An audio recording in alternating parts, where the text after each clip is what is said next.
What is going on, everyone? This is Miles with Windows Central Gaming, and welcome to the 70th episode of Xbox Chaturdays. Today, I am stoked to be joined once again by Mr. Sammy T himself, Samuel Tolbert. Sam, how you doing on this fine Saturday, my dude? I'm doing good, Miles. I'm doing good. We are just 25 hours away. 25 hours away at this point from the Xbox Bethesda Showcase. We're in the end game. We're almost there. We just got to hold on a little bit longer. Just This a is the pinch. last chance hotel for predictions.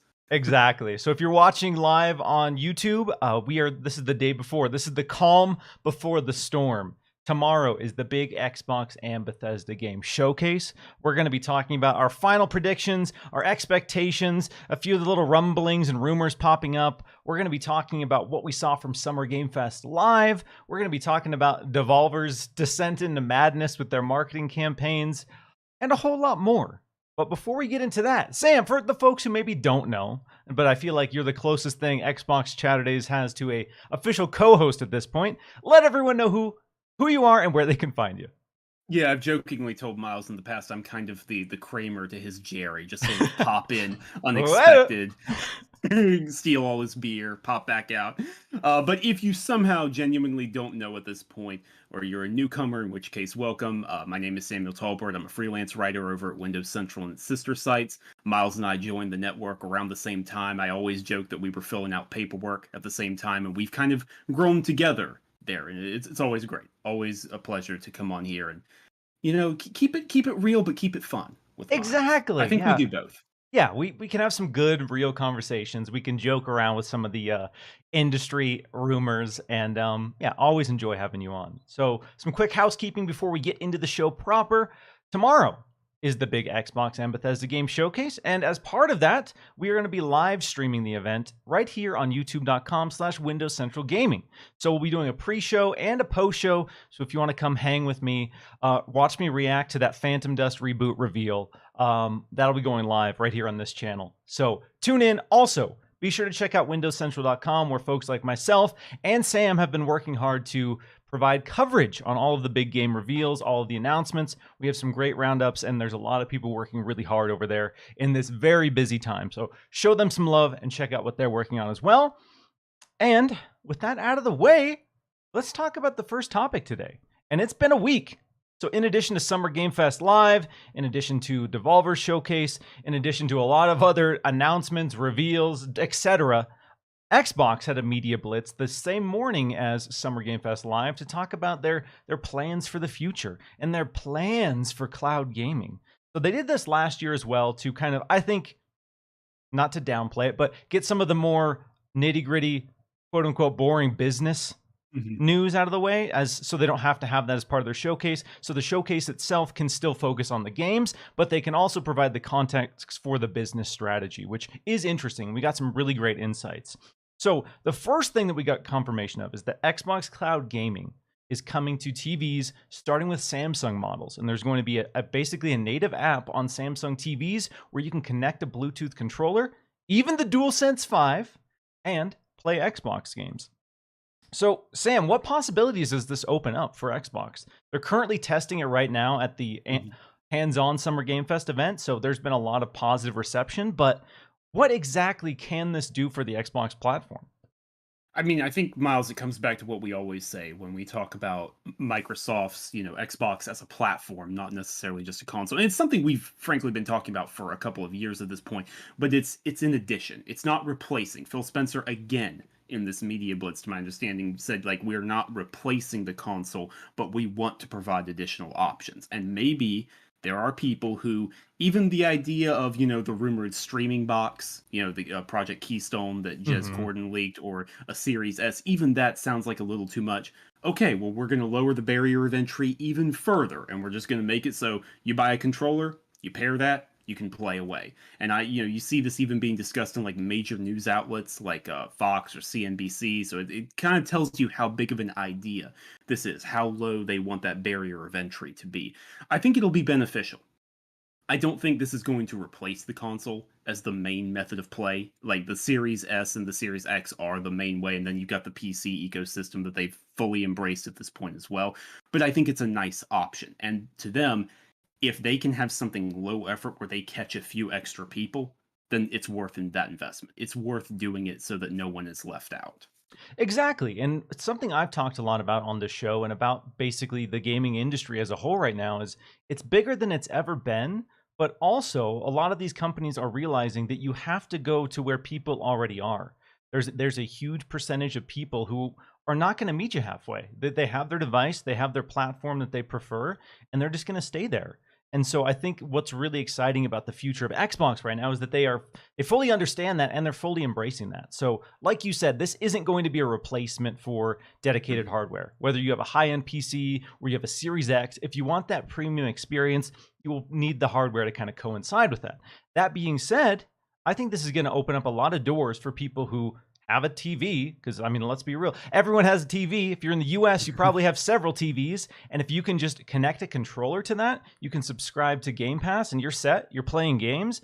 I think that even if it is a novelty initially to some, I think if they can deliver on that idea and deliver an experience that is great, I think that's going to get a lot of people invested in Xbox who never ever would have bought a console or never ever would have bought a dedicated PC. And I think, you know, as they branch out into mobile and as they branch out into TVs, Xbox really wants to be everywhere. And their kind of marketing buzz about reaching billions of players, I think that's less about marketing buzz and more just trying to understand where gaming is going and how they can be a part of it. And back in my day, you know, it wasn't cool. Gaming wasn't cool, dude. All the nerds gamed, and it was like this weird niche thing. But in this day and age, pretty much everyone, like if you give them access to games, they'll play games and they'll have fun with games. It's not this weird, obscure thing anymore. But the hurdle for a lot of folks is that financial barrier. And Xbox continuously is breaking down that barrier and saying, boom, for this price, for basically $15 a month and a controller, unless you already have one. Otherwise, $15 a month, boom, you're playing hundreds of games. And that is enticing. And I'm excited to see how that rolls out widespread. Another part of this, you know, people are saying, okay, an app is cool, whatever. But what about the games? This year in particular has put a spotlight once again on Xbox's first party lineup.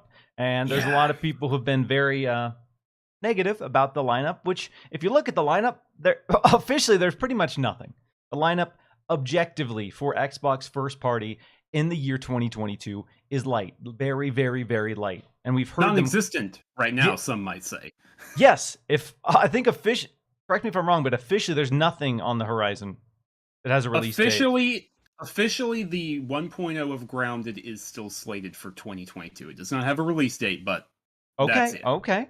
Grounded 1.0. Grounded 1.0 is the one release on the horizon for Xbox first party. So a lot of people obviously have some concerns, have some criticisms. We've had Phil Spencer and people from Xbox come out and say that we're trying to deliver one big game per quarter, and they haven't done that yet by any means.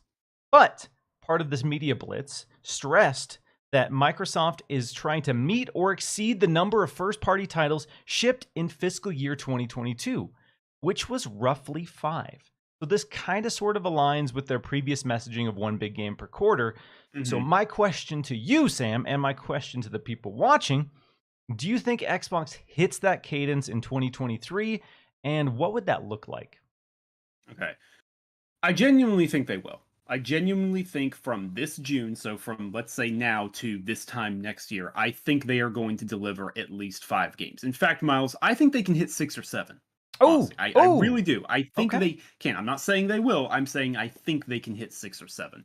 Because this is another thing we've just been talking about for a while. You know, they've said we want to hit 1 game a quarter, even back before Bethesda was acquired. Correct me if I'm wrong, but I think Matt Booty was saying that all the way back in 2019. Like that was the original goal. They've been saying for years. Their end game. That's their end point. They want to get to that. They haven't gotten to it yet.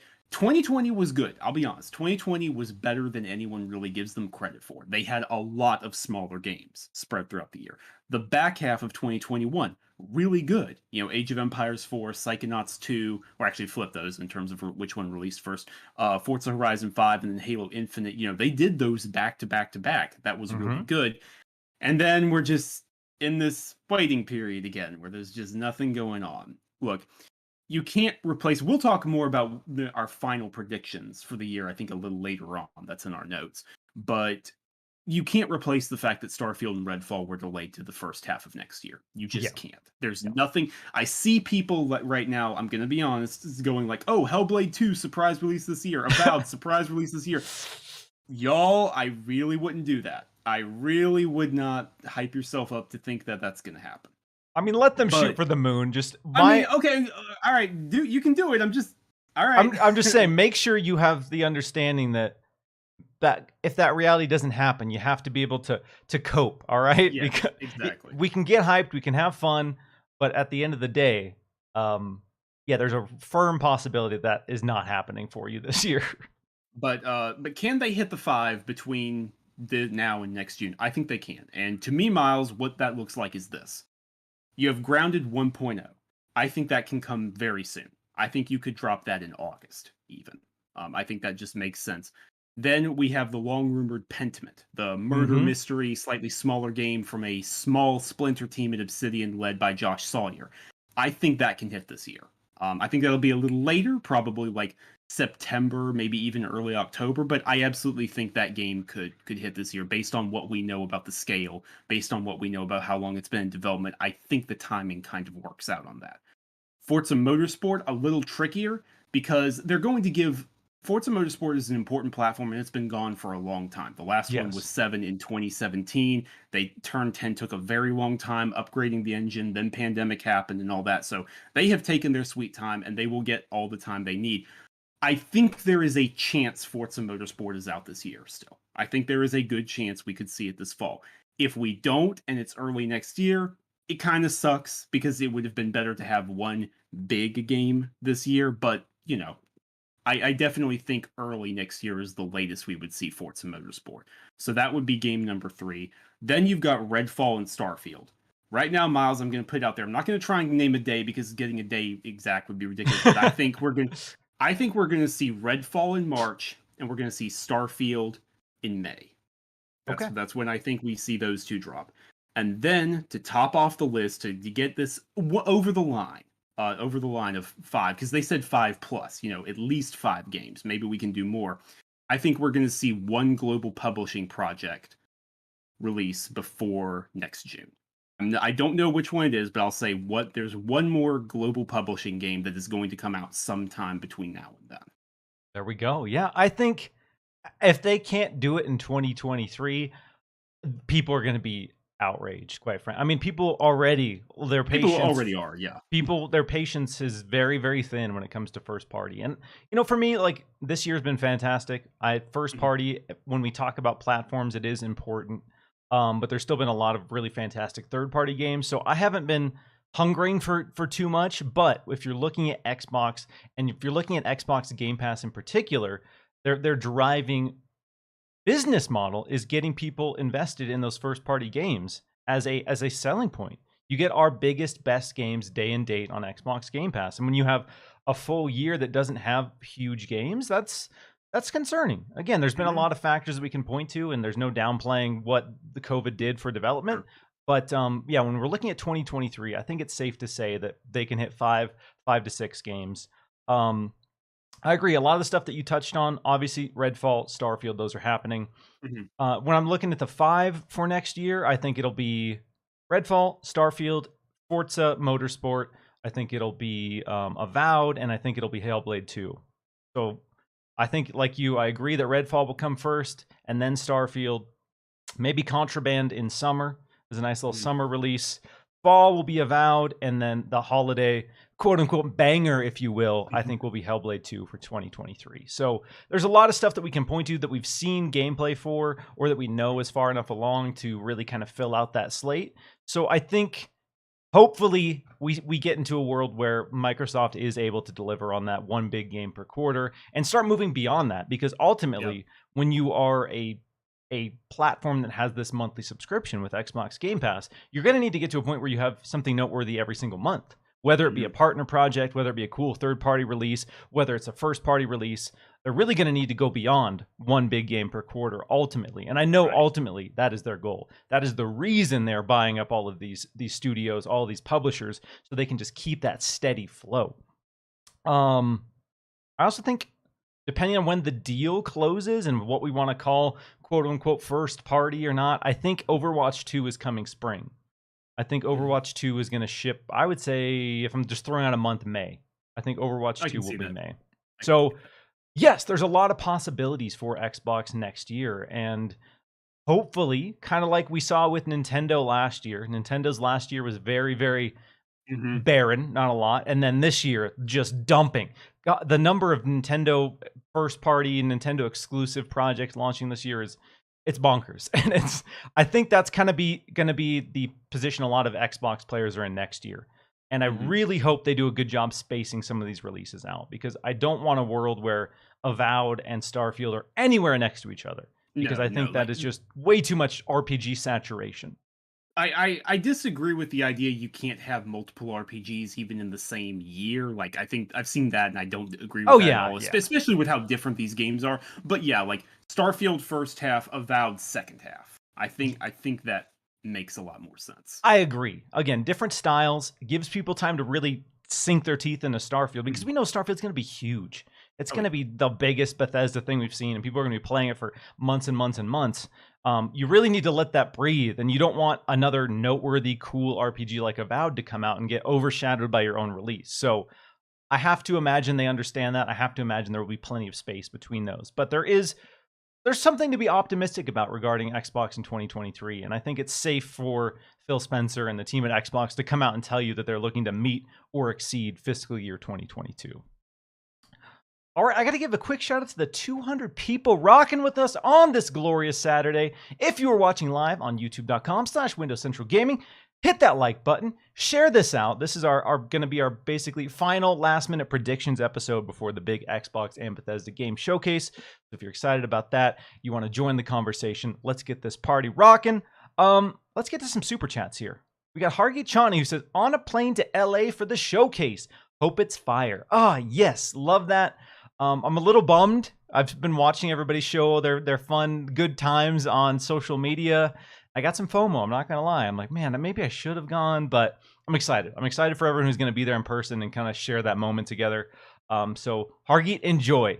Code Dan says, been dark on Twitter. Will you share any leaks here outside of the ones that were out a week ago? Yeah, no leaks. No leaks from us. Like, no. No leak. Yeah. The only thing we will probably touch on is the Kojima project. So if you haven't seen that, but that's been out for over a week. That's been around for a little while now. So yes, as far as I know, I don't really know anyone personally who has the list, the master list, or anything like that. So being honest with everyone here, I don't know. I don't know what the show is. Most people don't know what the show is. Talk to Rand, talk to Jez. We've been like DMing back and forth, speculating about things, but for the most part, nobody knows what the show is on the Xbox side. They've done a really good job locking it down. So a lot of the leaks we're seeing floating around right now, totally fake. Absolutely fabricated, totally fake. Sure, some of it could be real because most of them are just a collection of all of the rumors and speculation from all the podcasts the last couple of weeks. But as far as I know, there is no master list floating around. So yes, you're safe. You're good. I'm not gonna intentionally leak anything here. This will just be fun guesswork on our part. Yeah. Nick W says, I really hope that Starfield doesn't come out in the same day as RE4 Remake. Oh yeah, that would be upsetting. If Starfield and Resident Evil 4 Remake are the same month, that's a lot. That's a lot of games. Some people may be upset by this. I don't think Starfield is in March. I could be wrong. I could totally be wrong. I think when they said first half of the year, they're going to give Bethesda Game Studios every scrap of time they can to polish that thing. I think May makes a lot of sense. Here's why I agree with you, Sam. Because when we're looking at the reality of development, the game was originally supposed to come out in November. Right. post November, there's a lot of holiday time off for these teams. So we have Right. a good chunk of the back of November, and then we have a lot of December. It's safe to say that this team will be off for the bulk of December as well. So, Hopefully. I certainly hope so. yes, I would say hopefully. Hopefully they are treated with that dignity and courtesy to get some well-earned time off for the holidays. That's my expectation. So I think saying it's going to come super, super early, February, March, I don't know. It could. Maybe they'll power through. Maybe it's, obviously it's, as Todd Howard said, in the polishing phase right now. So maybe, but because of the holiday break that's going to come shortly after this initial release date, I agree. I think it'll be a little further into spring that we'll see Starfield. So I would say April or May. And again, I don't want to be in another situation where all of the biggest games ever are coming out in February and March next year. Let's not do that. Dump of the biggest game. You can have a couple. Yeah. You can have some games. Like, if Forza Motorsport comes out in May, that's all right, because that is a very different game than Resident Evil 4 Remake. That's totally, totally different. Couldn't be further apart. That's fine. Yeah. But Starfield, let's not do that. Let's not, please. We got through, but there was the drama surrounding Horizon and all of these other games being quote-unquote buried by Elden Ring, and it's... A lot of these publishers and teams just need to realize that sometimes you need to look at a game and say, I know we have financial expectations for this quarter, but let's just push it. Let's save ourselves the time and the disappointment, and just understand that this particular game, Starfield in particular, is going to be massive. No matter, like for me, like I'm not the biggest fan of sci-fi RPGs. So that being said, I'm not going to downplay how big Starfield is going to be. That game is going to be absolutely gargantuan. It's going to have that kind of Skyrim, Elden Ring appeal where every single person you see talking about video games that week on Twitter, on social media, is going to be talking about Starfield. There's no way that's not the case. And you just don't want to get caught up in that wave and just get completely lost. So hopefully there's some space. And maybe I don't know.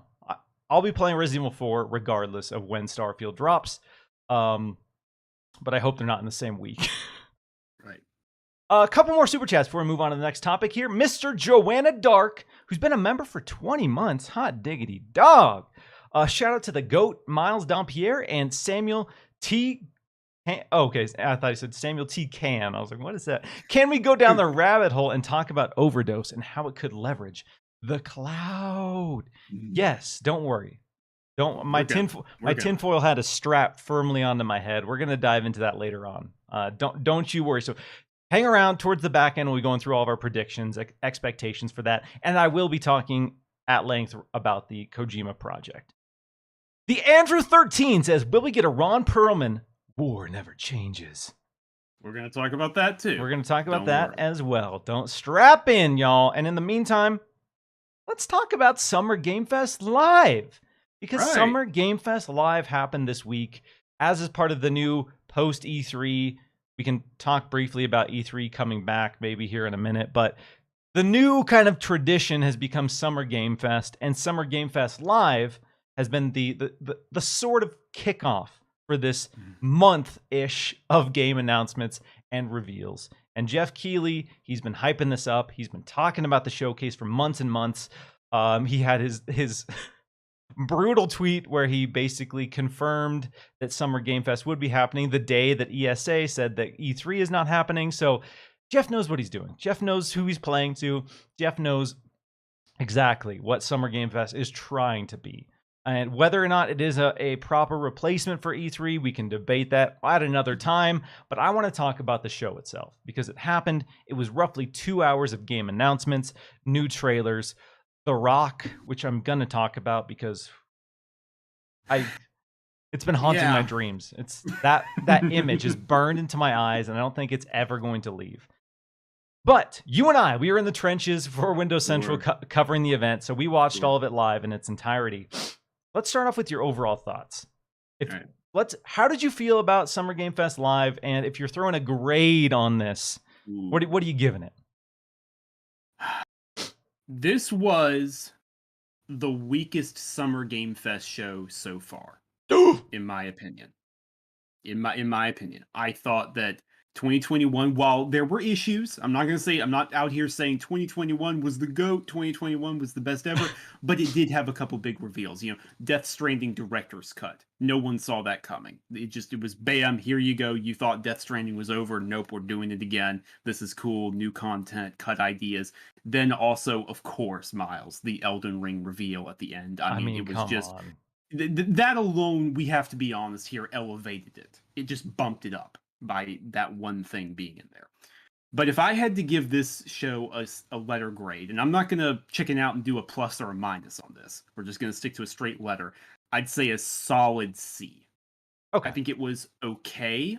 I think there were good things in it. And we'll talk about it. There were a couple of things in particular I think were incredible, were awesome.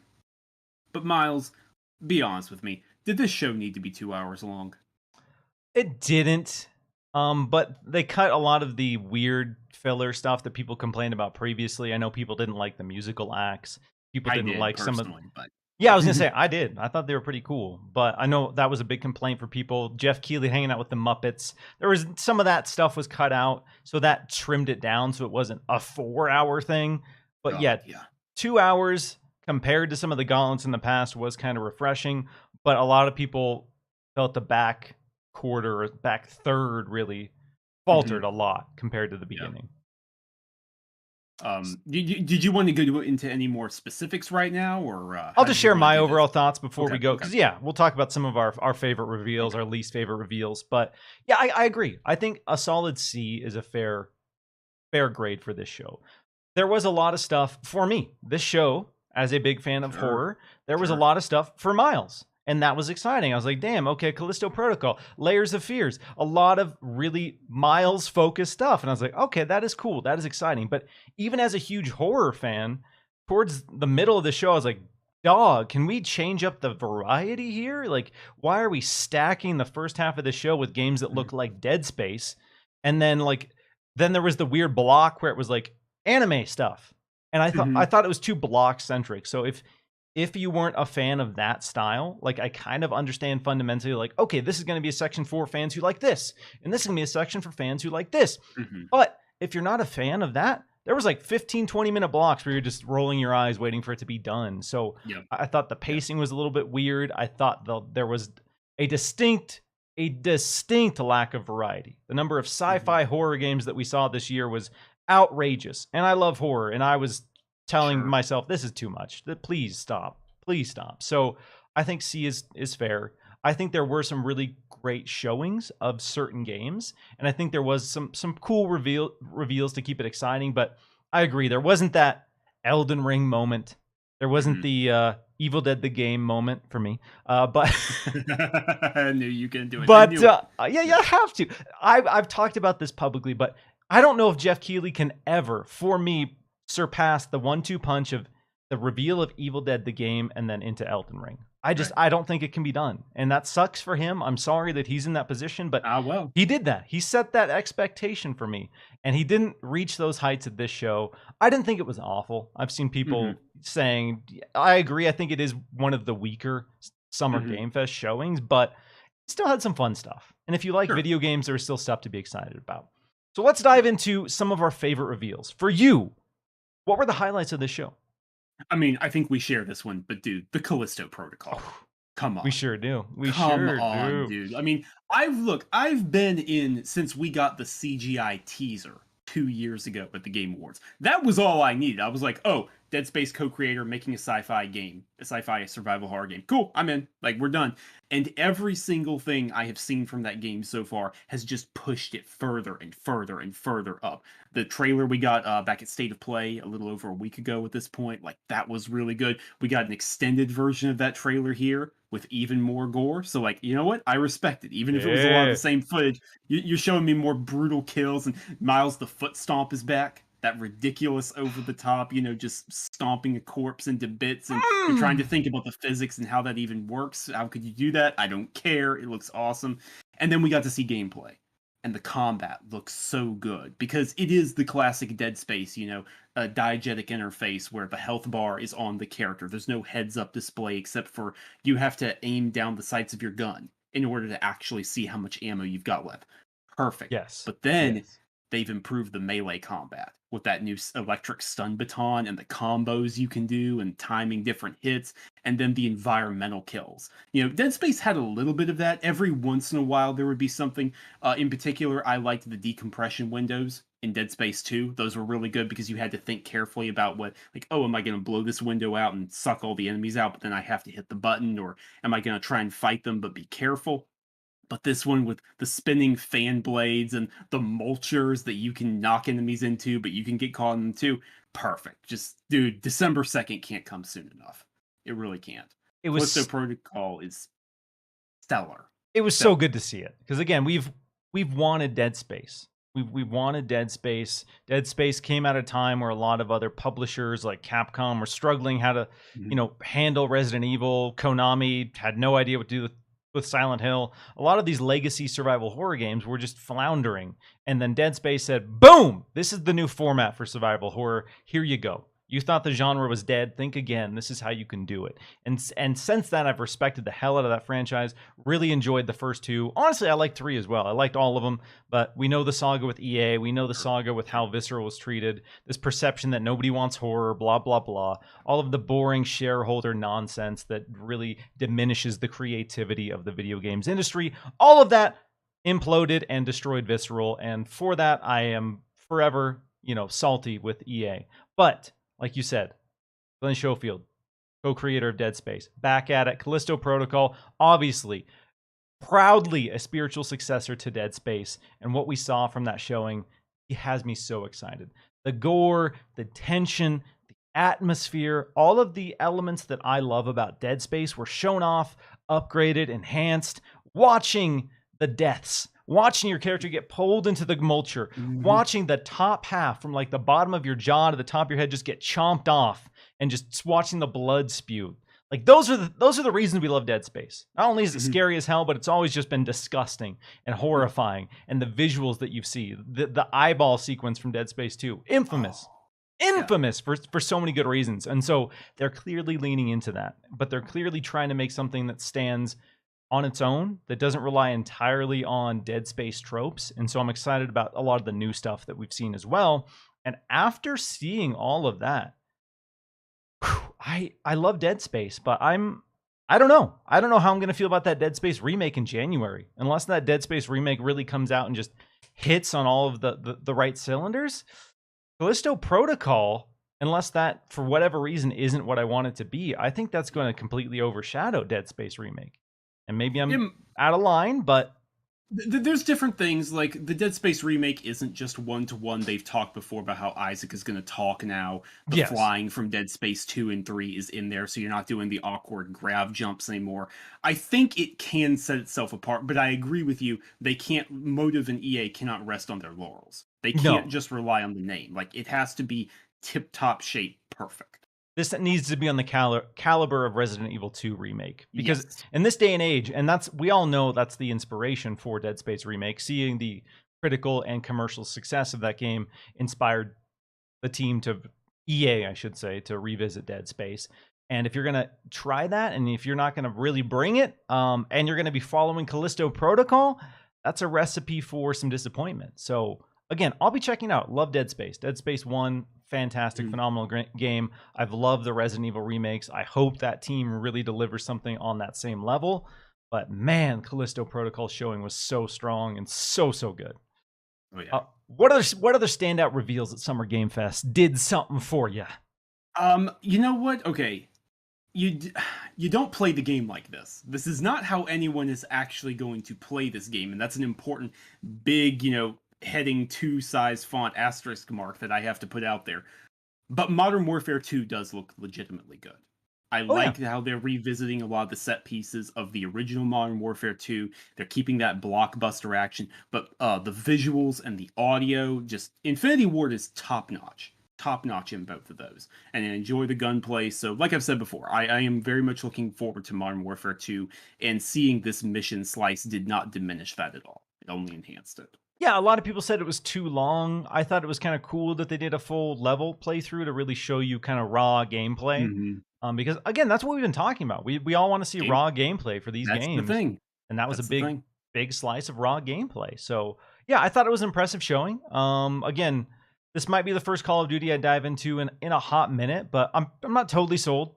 My Mhm. love for Call of Duty peaked a while back, but every few years I'll go back to the well and see what they're kicking around, see what they're doing. But like you said, Infinity Ward back with Modern Warfare, the original, they set the gold standard for first person shooters, and that can't be diminished. That team's legacy is so important, and so to see them kind of go back and revisit some of the ideas that people love with Modern Warfare, it's got me excited. It's real. I'm feeding into some of the energy and some of the hype I've seen online, so I'm really tempted to dive back in with this one. Nice. Another one that got me, probably I would say probably the biggest hype moment for me at the Okay. showcase, Shredder's Revenge. The Yeah, Shredder's yeah, Revenge man. trailer, where they confirmed not only Casey Jones, but they confirmed 6-player online co-op. Come on. Come And on. like, we knew it had co-op, we knew it had at least 4-player, but to see them say boom, 6-player co-op, and then to say bam, day one Xbox Game Pass, and bam, it's coming next week. Ooh, I mean, Turtles in Time. This is, again, I'm dating myself here by saying this, but I played so much Turtles in Time. That game was on deck in my Super Nintendo for months and Yeah. months and months and months. The Turtles in Time remake that they did on the Xbox 360 arcade was not that great. It cut a lot of content. People were really disappointed in it. So to see this kind of spiritual successor to that come out with care, with love, oh yeah, that got me excited. That was, I point to that after Callisto Protocol. That was the next moment where I was like up in my seat, like Mhm. physically excited. Oh yeah. Oh yeah. That was a good reveal. That was a standout reveal for sure. Um, And then Nightingale. Nightingale for me was another one that I think that world and what they're showing for that game so far has been incredible. I don't see a lot of people talking about it, and this is definitely my bias when it comes to kind of survival crafting games, because that's what this is. Big open world survival crafting game. But we got to see more of the monsters and the creatures and the environments and the deck building system, where the deck kind of determines the world that you build, and you jump through these rifts that are determined by the cards that you have. Like, seeing all of those elements to come together, it's really starting to show that Nightingale is trying to do something wildly different with the genre, and it has me really excited, because I'm a simple man. If I see a cool creature in your game, I'm gonna check it out. Like, that's really all I need. If you give me an open world game with some cool creatures I can look at, all right, I'm in. Let's check it out. Let's see what happens. And I thought the showing of Nightingale was really, All right. really good. All right. Anything else? Any other standouts for you? Okay. This is easily the weakest of the standouts. So, in terms of the things I enjoyed, it's the weakest thing I enjoyed. Just to be clear, just to level the playing field. And also, I think this segment as a whole went on too long. Just to be clear, I think you could have easily condensed this down. It was very clearly stretched out to get this to 2 hours. And also, it sucks for the team that this leaked. But Oh, I know that this is an Xbox showcase. don't But don't say it. I'm gonna say it, Miles. I'm Don't, gonna say it. Sam. I'm gonna People are gonna Miles. scream at you. Don't. Miles, it's gonna happen. I'm Oh, gonna say it. Look, I do love The Last of Us, the first one specifically. I do enjoy that game. I'm happy that I'll get to have a PS5 version that looks even better, takes advantage of the controller and all the faster loading to play. Like, that is fun. I don't think it. I think as a showstopper ending Summer Game Fest, even though it leaked before, so that diminished it, it was kind of like, all right, but you know what? I'll play it. I'll play it. it's one of those things. Yeah, that leaked, and that really sucked, because I think even if it hadn't leaked, for me personally, it would not have been like the big finale moment. Oh no, no, sure. But it was still cool to see. I agree. That segment went on way too long. Hmm. Neil Druckmann, hey buddy, can you talk about the Last of Us multiplayer? Yeah, it's still happening. It's gonna be Hmm. big. Can we see it? No. Here's some concept art. Okay, cool. You also got to direct an episode, right, of the show. That's pretty cool. Can we see a trailer for that? Yeah, yeah. No. But here's a still image from the episode I directed. Okay, cool. Oh yeah, Troy Baker. I know you've just been hanging out backstage since you came out for that other game. Come on back out again. Let's talk about you being in the Right, show. And it's right. like, oh my god, dude. I'm sorry, but this is, again, it's one of those pacing issues where if that Hmm. is not for you, if you are not excited about that, you're checked out, because it's Hmm. 20 minutes of listening to The Last of Us show, The Last of Us multiplayer stuff, but not actually seeing anything. And then it ends with the big trailer confirming the release date for this fall, which if you look at, it's June. So to say that that game is coming out in 3 months, that would have been really cool. And that would have been really exciting. Yeah, And yeah. I agree. As much as a lot of people are sick of everyone talking about how The Last of Us is the best game ever made, blah, blah, blah. But it is a really great game. Fundamentally, there's a reason so many people look at it and hold it to such a high standard. And so it'll be cool to see a new audience of people check that out. And I know we've had the remastered version. So a lot of people, why do we need this? If you don't care about it, you don't have to buy it. But I guarantee it'll sell well. And I guarantee that's the reason they're doing it. I wrote about this. I wrote a quick thing about this. You can find it if you scroll my Twitter profile. Like, did we need this as a remake? No. Now that it's here, are a lot of people, millions of them, including me, going to buy it and play it? Yes. Yes. It is what it is.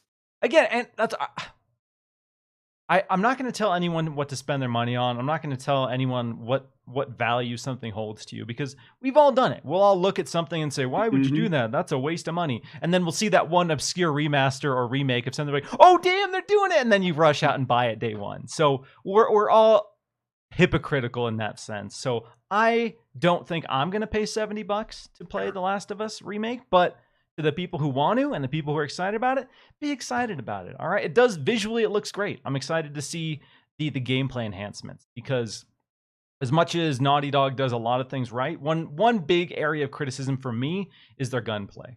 Especially in the original Last of Us, I thought the gunplay was really, really weak. And so if they can go back and tweak that and make it feel a little bit better, hey, maybe I will. Maybe I will double dip and check it out again.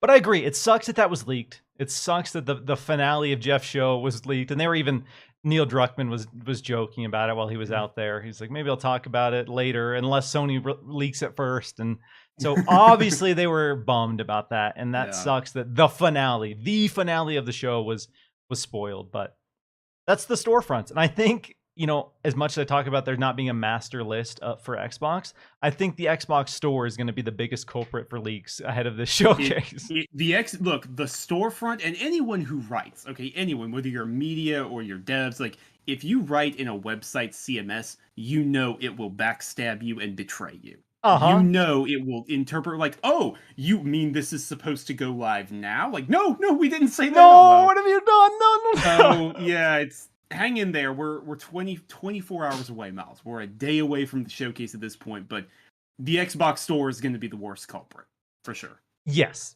So again, for people who want a spoiler-free show, you might just have to go completely dark from here on out, but or mute keywords. But I think for the most part, we're not, especially compared to last year, because last year a lot of people knew what the show was like way ahead of time. And so that was kind of disappointing, is there wasn't a big surprise for Xbox. But this time around, I feel like things are under wraps, and I'm really excited to see the show. And I'm hopeful that I will be excited, because I like to be excited. I know I'm, in media and journalism, but I still like surprises. I don't want to have everything leaked to me. I don't want to know everything ahead of time. Let me have some fun, okay? All right. One more game I want to talk about for my favorite reveals. Layers of Fears, which I gotta say, as great as the game looks running in Unreal Engine 5, that name is bad. That name is very bad. I'm sorry. Layers of Fear 1 and 2, fine. Layers of Fears? Who greenlit that? I'm sorry. Who said that was a good idea? It does not roll off the tongue. It's so weird and sloppy to say. So I'm excited about the game. Really annoyed by the name of that game. Really, really annoyed, because maybe it's just a pet peeve. Am I the only one who feels that passionately about Layers of Fears?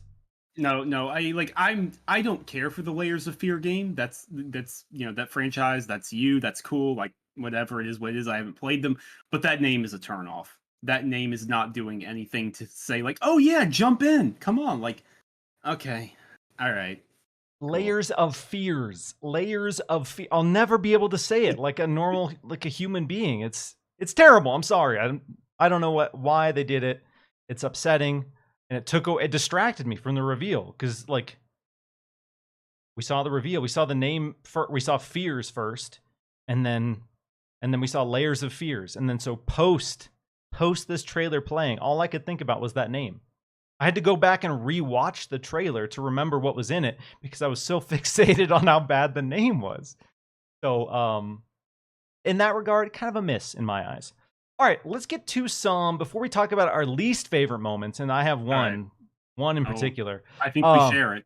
I think we yeah, share it. I'm gonna get some super chats here. Give a quick shout out to the 350 amazing people joining us live. If you are digging this show, hit the like button, share it out. If you are watching or listening on audio services, leave us a review if you're digging the show. VK Andrew says TMNT in Game Pass was the megaton we needed to save Summer Game Fest. Sorry, one of my most hyped games, and I saved $25. Bring on next week. Hype for tomorrow. Yeah, I made a silly tweet. I put out a silly tweet that said Xbox is already dropping megatons. TMNT Shredder's Revenge in Xbox Game Pass. Just trying to have some fun. And of course, Twitter does what Twitter does, and they turned it into this console war fighting ground. Actually, megaton? If that's the definition of a megaton, then Xbox is in serious trouble. I'm just like, shut up, please. Let me just have fun online. My God, I understand that this for some people is niche. I'm showing my age by talking about TMNT Turtles in Time. Like, I understand this isn't for everyone, but for a group of people around my age, let's go. This is hype as hell. So yes, it is a megaton. I don't care what anyone says. I don't care what any young wee buck out there is telling me. It's a banger, whether you like it or not. Lucius Augustus asks an interesting question. Will the no Russian mission be in the new Modern Warfare 2?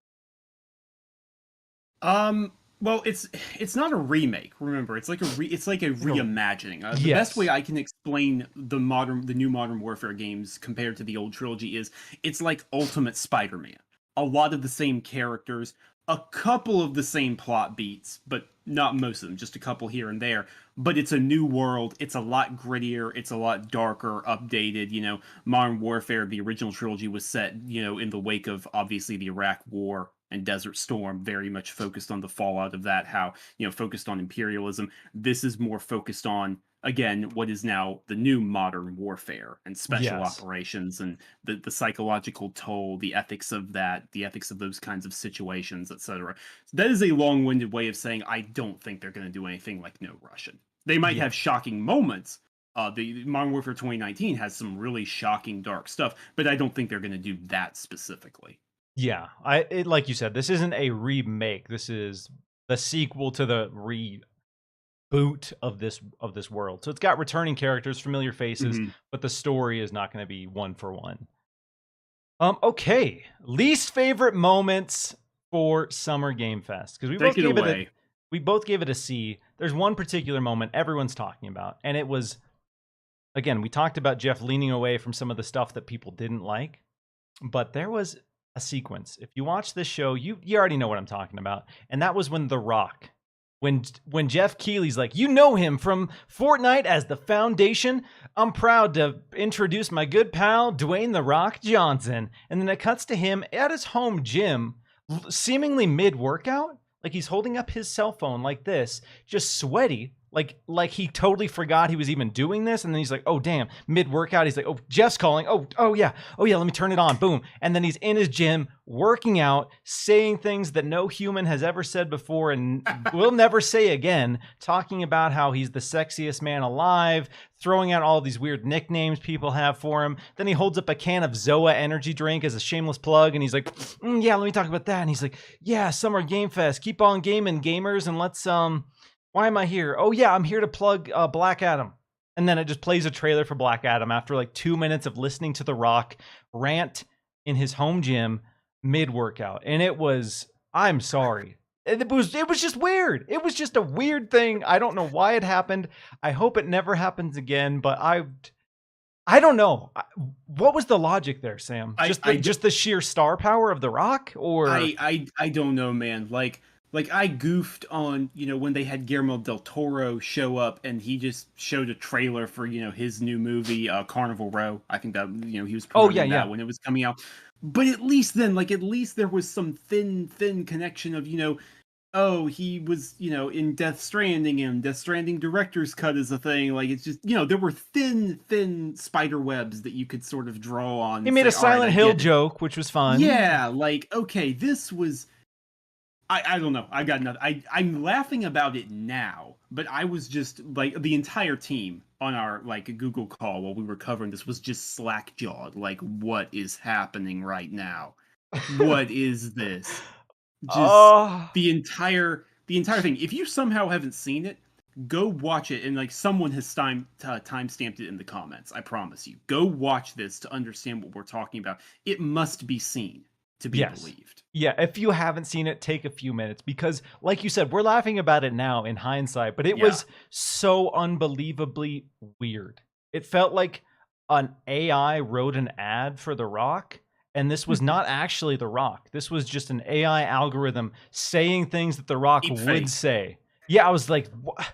So I couldn't believe it. I couldn't believe how weird, how uncomfortable it was. And The Rock is a lovable guy. He's a charismatic guy. He's lovable. But that was so weird. It was so unbelievably weird. I can't right now I can't think of a weirder moment at a gaming press conference, and that's saying something. I mean, the thing is, Miles, all the other weird moments were like so quick. Everyone remembers Peggle 2! Like, but Yeah, that was over. yeah. That was Yeah. over in an instant. It just wasn't happened, 3 and minutes then- of just and like I'm sure there's something. I'm sure people are gonna bring up examples, and that's fine. But like in recent living memory, I'm not seeing it. I'm not able to pull it. no. So yeah, that for me, I still can't believe it's real. I still can't believe it's a real thing that I saw at Summer Game Fest Live 2022.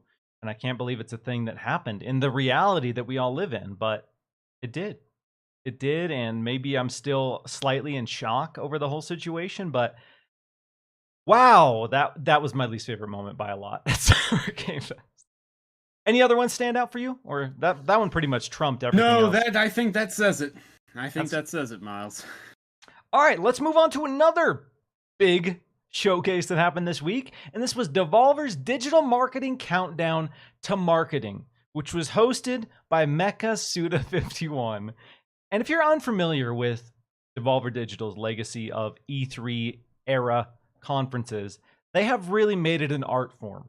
Their showcase was about 30 minutes, and most of that 30 minutes was the overarching narrative about the video game industry singularity.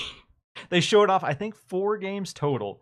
So in 30 minutes, they showed 4 games, but they had like this 20-minute overarching story about Devolver Digital and how the games industry is being swallowed inside of itself. And Mecha Suda 51 was in this mech robot, and he was like the algorithm for their marketing machine. Amazing, genius, beautiful stuff. It makes fun of all of the tropes of marketing. It makes fun of all of the tropes of the games industry and the business side of things.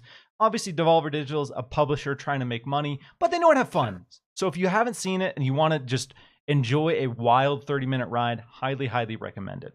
I know you didn't have time to check it out, right?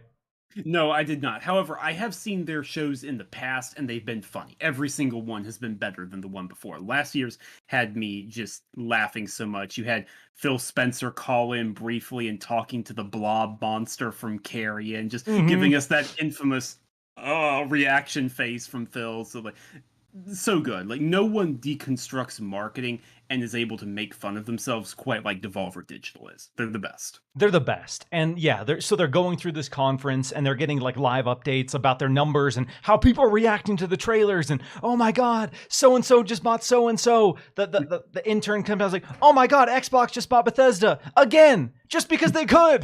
And there's like all these amazing jokes about the consolidation of the industry, and so good. But to coincide with all of that just hilarious madness, they did show a handful of amazing trailers.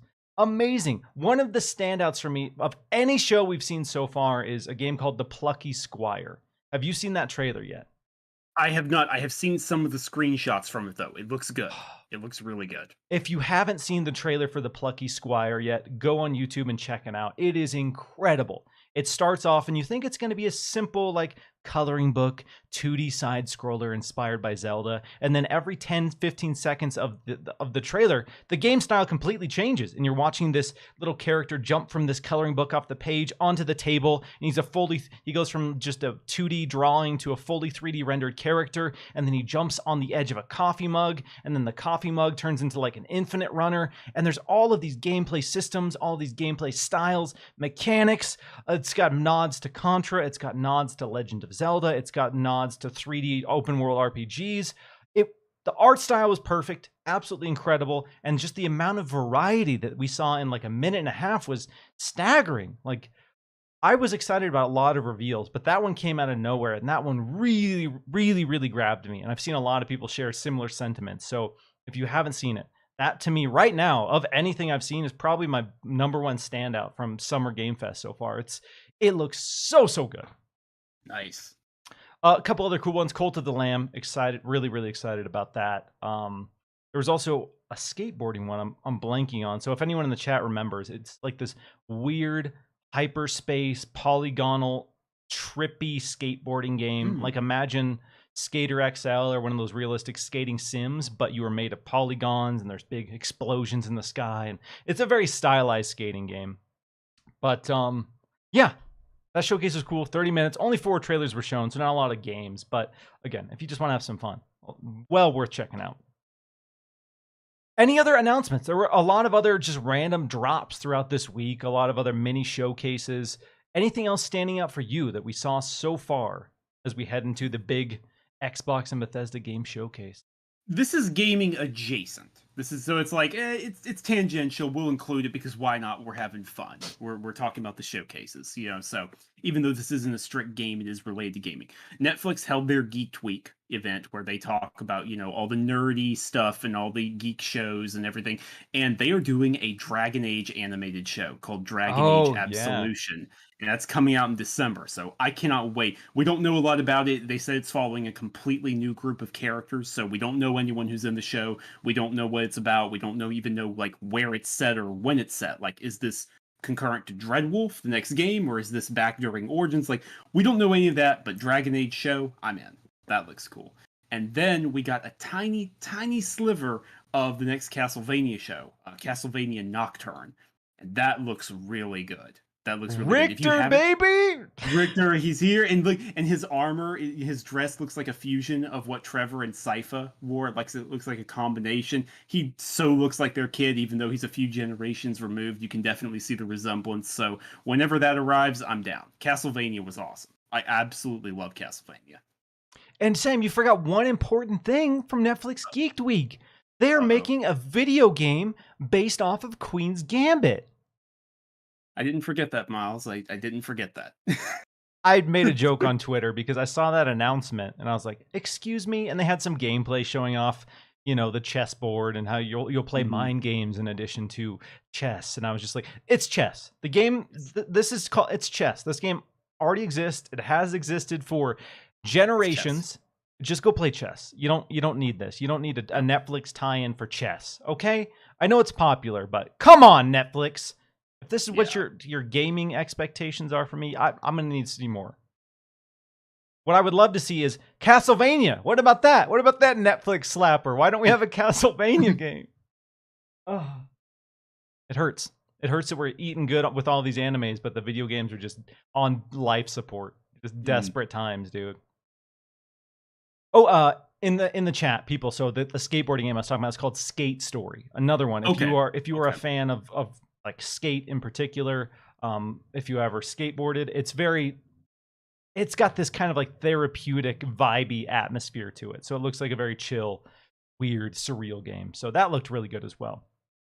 All right, Sam. Now we're getting into the meat of the show here. So if you're watching live on YouTube, and you're hyped about the Xbox and Bethesda Games Showcase, strap in. We're going to be talking a lot about it. We're going to be talking about for a extended period of time here. Hit that like button, share it out. Let's see how many folks we can get in here. We're going to be talking about, our predictions, our expectations, some of the rumors that have been percolating and rumbling around for a little bit. So we know right now, Xbox is currently hosting 2 showcases. We have the Xbox and Bethesda Games Showcase on Sunday, And then we have another follow-up showcase with another 90 minutes of content on Tuesday. So Aaron Greenberg came out yesterday and confirmed that the showcase tomorrow is 95 minutes, and then the showcase on Tuesday is 90 minutes. So over 180 minutes of Xbox games in the next couple of days. So last week we had the big Xbox 2 crossover predictions episode. We talked about what we were expecting to see, but we didn't know at the time there would be a second showcase, I don't believe. I believe this is a newer development, so there's a lot more to dive into. And we've essentially doubled. We've seen Kelly Lombardi, part of the Xbox, I think, social team or marketing team. She has come out and said that a lot of what will be at the second showcase will be new as well. Not necessarily new reveals, but new trailers and some new announcements. So there's a lot. That is a lot of time to show Xbox games, Sam. So there's a lot of stuff, that could happen. So ahead of this, we talked to the community about what they wanted to see, what their hopes, what their desires were. First and foremost, number one thing that everyone wants to see, everyone's been complaining about, is gameplay. Yep. So let's start there, Sam. I know I talked to Rand, Jez about their expectations, their predictions, but what are your predictions for gameplay when it comes to first-party stuff from Xbox? What are they going to show? And we'll start with the first showcase here. We'll start with the main showcase before we go into the secondary showcase. Right. Because the second one, even if it's another additional look or additional context, it's going to be a lot of what we see at the first one. There's going to be a lot of crossover, a lot of bleed over. Just, I think last year is a good example of what to expect from that. Okay. From this one, obviously, we're going to see Starfield gameplay. We're going to. I think Forza Horizon 5 from last year is a very good example of what to expect. We'll see a gameplay trailer, with the maybe some moody music, and maybe they get Ron Perlman to say something different, but probably not. Maybe some inspiring quotes about humanity and the stars and hope, and we see combat, we see space pirates, fleets facing off, exploration and wonder. We get a gameplay trailer. And then I think after that, they show a new release date, maybe for May. And then after that, we're going to get a gameplay slice. I don't think it's going to be Fallout 4 length, though. I think anyone expecting the 30-minute Todd Howard presentation, I would dial it back just a little because the game has been delayed. Because there is a little more time for them to show more. They don't have to blow everything out all at once. But I would expect Todd Howard to talk over some gameplay for 8 to 10 minutes. I would say that is a very safe expectation. Show off character creation, show off what a mission looks like, show off some of the factions, the diplomacy, the new speech system, combat, space flight, those sorts of things. That's the big one. You want me to run through some other games? I think we at least get gameplay trailers or snippets. And that's the thing with gameplay. Not every game is going to get 4 to 5 minutes of a gameplay walkthrough. But I think as long as they get a gameplay trailer, that's okay. That's my personal opinion. Right now, the Xbox community is saying yes. We need at least gameplay trailers for this stuff. Right. So I think definitely Avowed as well. Somewhere in there, we're going to see a gameplay trailer for Avowed. I think that gets a holiday 2023 release window. They'll throw that, maybe even an exact date. But after what happened with Starfield, maybe not. Maybe stick to holiday 2023 for now. We'll see that. Contraband. I think we get some gameplay for Contraband. That would definitely make sense. Global Publishing, there's Project Belfry, a lot of speculation that one is further along than some of the other Global Publishing projects outside of Contraband, so I think that could get a gameplay trailer. And then, this one's a little bold because they might not have it here, they might save it for Keighley, but I think Hellblade 2. Miles, I think Hellblade 2. I think a Hellblade 2 gameplay trailer could make sense here, with a release date for next year. And then and a release date, okay. Yeah, or a release window, at least a release window, of August next year or summer next year or something like that. And then if I didn't mention this already, Redfall. Obviously, Redfall gets gameplay as well because that's the other big game that was delayed out of this year. Yeah. I agree. I think Redfall and Starfield are the safe bets for gameplay. And I do think we will see a decent slice of Starfield. I personally are hoping they start the showcase with Starfield and Redfall because those right now, those are the negative conversations. Those games were delayed. People are concerned about those games now, whether that's fair or not. that's up to the individual to decide. But there's criticism regarding those delays, and I think if you start the show with that and those games look impressive, that shuts that down, and then from there we can move on to some of the other big exciting announcements. But I think kicking off the show with Starfield gameplay, because it's also an incredibly highly anticipated game, I think that's Mhm. also fantastic, and really, again, that is going to set the tone of this entire show. What they start the show with is going to set the tone. So if they start with a big slice of gameplay and then come out and say, bam, here's a decent amount of gameplay for Starfield. We're going to be showing you a lot more gameplay from our first party titles today, and then Mhm. go from there. I think that's an incredible way to kick off the show. So I'm hoping it's Redfall and Starfield to kick off the gate or kick off the show. I agree. I think we'll see Avowed gameplay. I think we'll see Forza Motorsport gameplay. Mhm. I don't know that we'll see Hellblade 2 just because we saw it very recently. And I'm wondering if because I'm in the camp that they're shooting for holiday of next year for Hellblade. Okay. I'm in the camp that I would expect maybe the release date and a new trailer at the Game Awards. That's fair. That's fair. Or So even opening night live at Gamescom. Again, oh yeah, that would be that's the true. payoff as well. So that's fair. Yeah, I so can see that. some possibilities there because we've seen it so recently, and we have Mhm. seen actual gameplay for that. I think people are less anxious about that title because the showing last time was impressive. Sure, it wasn't a ton of combat, but it was actual in-engine gameplay and Right. got people excited about that world. What I'm hoping we see, I don't know if we will, but I'm hoping we see something from Everwild. That game was announced a while back. There's been the reports and rumors that it's in quote unquote development hell. I've seen that team be very active on social media in the last couple months. So that gets me thinking that maybe they have something to show. Maybe they're trying to build up momentum and presence online for that. And even if it isn't a full gameplay, you know, trailer per se, I would love to see an in-engine slice of that world. Mhm. Give me some beautiful in-engine panning shots of the environments. Let me see some of the other animals in this world. Something like that for me, and I think a lot of the people who are, believing that the game is potentially in development hell. I think that would do a lot to help show that the game is coming along. What else from first party? I'm trying to think if there's anything else I'm missing. I don't know that we'll see Fable. Actually, I'm expecting we won't see We won't. Fable and We Perfect won't. Dark. I would say we don't see Fable, Perfect Dark, or State of Decay 3. I agree. Uh, I think Perfect Dark is in a Hellblade situation where we could see gameplay later this year at the Game Awards, though. I do want to make a note of that. I think that's yes. possible. So Fable and State of Decay 3, though, firmly next year. Firmly.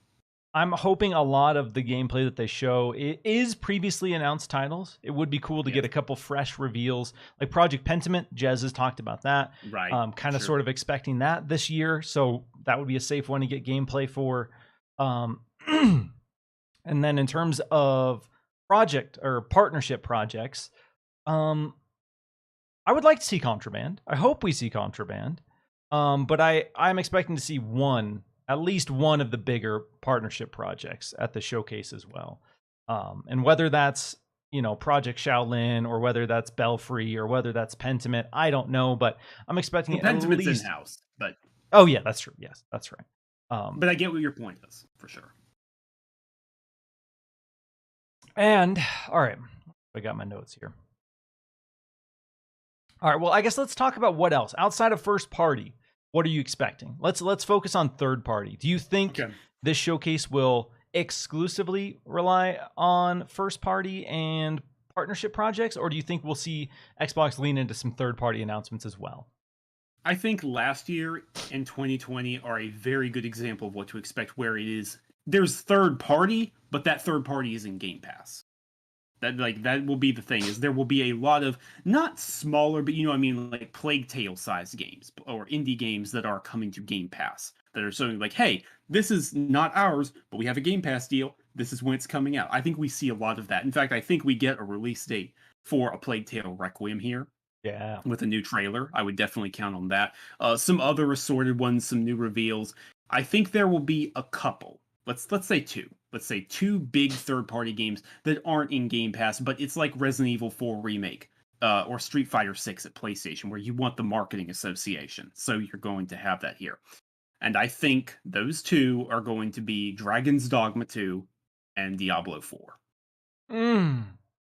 Music to my ears, dog. Music to my ears. Yeah, I agree. I think there won't be a ton of third party, but I do think they will lean into third party. And again, we talk about exclusives a lot and how that's important, but people were so positive about the state of play that PlayStation held, and it was almost no exclusives. It was almost entirely multi-platform games. But PlayStation got a lot of goodwill and brand association by having a bunch of huge third-party reveals at a PlayStation-branded showcase. So there's undeniably weight there, and I don't think Xbox is going to ignore that. So I agree. I think we'll see Diablo 4. I think we'll see Diablo 4 gameplay. I think we will see. I'm hoping with the release date. I'm hoping that release date is holiday 2022. That's what I'm gunning for. That's what I'm hoping for. I think that would be a huge get for Xbox fans who are bummed about Starfield. Because again, even if some of these other projects come out, there's not going to be anything that's going to fill that Starfield gap. There really isn't. I know there's like Mr. Maddie Plays and some other folks are like, Avowed, surprise release, 11/11/22. I'm not on that camp. I'm gonna let you dream. If you will it into existence, hallelujah, praise be. But I'm not with you on that one, and I'm sorry. But Diablo 4 launching this holiday. If it's in, will it be in Game Pass? I would say probably not. I think that would be one of the third-party ones that they show that's not in Game Pass. Still exciting. I'm also with you, Sam. Dragon's Dogma 2. Dragon's Dogma 2, bait. There's been a lot of buzz in the Dragon's Dogma camp on social media recently. Capcom announced that it was hosting a showcase on Monday that is going to focus on previously announced games. But there is one more potential window for a new Capcom game to be revealed, and that's at the Xbox and Bethesda Games Showcase. So if Xbox, because let's be real, Capcom leaned heavily into PlayStation. They gave them Resident Evil 4 Remake. They gave them Street Fighter 6. Capcom gave PlayStation some big games. So the least they can do is throw Xbox a bone and let them have the reveal of Dragon's Dogma 2. Because it's not going to be on the same caliber as your Street Fighter 6, your Resident Evil 4 Remake, but for folks like me, it's still a really, really cool reveal, especially knowing the quality that Capcom is putting into all of their projects right now. They're not taking any shortcuts with anything that we've seen. Oh, no. And so if they give us this huge blowout for an amazing, epic, grand scale Dragon's Dogma 2, that would be a noteworthy third-party get at the showcase. Another third-party one that I want to talk about, and strap in with me, grab those tinfoil hats. Oh boy. Let's talk about it. Let's talk about the elephant in the room here. Kojima and Jeff Keighley, clearly buddies, clearly good pals. Kojima was not at Summer Game Fest live. No. I thought that was weird. I thought that was very, very weird because if you remember last year, he had that weird call with Kojima. Jeff, sat down and said, "Hey, what's up, Kojima? What are you working on?" He's like, "I'm working on a new game." And he's like, "Can you show it?" "Nope, too early to show it." But there was a weird moment where Kojima came there just to confirm he was working on a new project. But the following year at Summer Game Fest Live, that project is nowhere to be seen? I don't think so. I don't think so. I think we've heard Jeff Grubb, who's reported on this several times, talk about the Kojima Cloud game. There's been a lot of things pointing to a previous partnership between Kim Swift of Google Stadia and Hideo Kojima with this maybe horror-based idea. Maybe that horror-based idea is further along than we thought. Maybe there was some development going on under the Stadia guys that got transferred to Xbox. And maybe, just maybe, Hideo Kojima reveals a horror game at the Xbox and Bethesda Games Showcase. And maybe, just maybe, that horror game is the rumored cloud project that is exclusive to Xbox. How does that sit with you? Am I too far down the rabbit hole? You know what? No, Miles, here's the thing. I believe Kojima, we know Kojima's working on 2 games. It's basically an open secret at this point that it's this Xbox project that Jeff Grubb leaked, and then Death Stranding 2, with how much Norman Reedus has talked about, twice. And Norman Reedus has essentially leaked Death Stranding 2 twice, and then Kojima had the fun picture after that where he had the Lucille bat. he was gonna hit him. It's like, all right, that's fun. They're buddies. They're just having fun. Norman, go to your room. Stop saying things. Norman, come on, man, knock it off. But I agree with you. I think if this game truly did, as the report indicates, begin under Google Stadia, maybe development, there was enough that they can finally show it. That doesn't mean the game is out this year, obviously. And I think if it was out next year, it would be second half firmly. I think this is one, Miles, tell me how you feel about this, where they would be willing to show something that isn't quite ready, that is a little further off because of how big the name is, because of how big of a thing it is that Kojima is working with Xbox. But I agree with you. I think it's very strange that despite that connection that Kojima and Jeff Keighley have, and then we have this overdose leak, nothing Summer Game Fest? I don't think so. I'm with you on this tinfoil hat, man. I'm with you on this. Because Kojima's also been teasing a lot of stuff on Twitter. He's been having a lot of weird. His Twitter's weird in general, but he's been doing a lot of here's me sitting in a director's chair working on something. He's going to do all of that. Tell us last year that he's working on a game and then just completely skip this season. I don't think so. And I agree. I think if there isn't that much to show this, even just a CG trailer or a revealed trailer that has the Xbox logo and Hideo Kojima game on it, I think that enough would get people talking. But again, I'm talking about, I'm crushing people's dreams of Avowed launching this year. I'm going to go further down the conspiracy rabbit hole. We're going down the path I can't follow. Again, this is coming from Tom Henderson. So if you're averse to leaks, cover your ears for a minute here. But there's a name thrown out, Overdose. There's a name, there's a logo for a Kojima game. Apparently, Kojima Productions reached out to Tom Henderson asking him to take this leak down, and they said no. So I'm not saying that confirms anything, but that is an interesting development with all of this. And the details that are coming out of this report suggest to me that there is a trailer. There is a trailer that shows gameplay. There is a trailer that shows gameplay for this Hideo Kojima horror game. And so there's been this weird image that's been circulating online and people have been fixating on it. It's one of Kojima's cryptic "I'm making a game" tweets. It's his director's chair. It's him with a couple screens, and then there's a clock. There's a clock positioned in a very particular way, so it's obvious. And the clock reads 10:19. So hear me out. Hear me out here. This is just conspiracy hat to the max. Okay. But what if not only does Kojima reveals this horror game at the Xbox Showcase, but he tells us that this horror game is coming October 19th, 2022. Where are we at? Am I too far gone? Here's what I'll give you. Because I'm gonna meet you halfway, Miles. That's what I'll do. I'm generous. I feel very generous. I feel excited, so I'm gonna meet you halfway. That's not when the game will come out. But we know Kojima. Kojima loves demos. Kojima loves teases. That's when we'll get a playable teaser. Ooh. Like a little tiny bit that full game is further off, but here's this 20-minute slice. Here's this 30-minute demo of kind of what we're getting at, just to sort of hint at it. I can buy that. I can buy that. Okay. All right. So yeah, I'll just go and I'll throw that out as a prediction. It'll be a hyper-specific, hyper-pipe dream prediction, but let's go. I talked in the Xbox 2 crossover. I said that we're going to see a Kojima game somewhere, and we didn't see it at Summer Game Fest Live, so I'm starting to think we're going to see it at the Xbox show.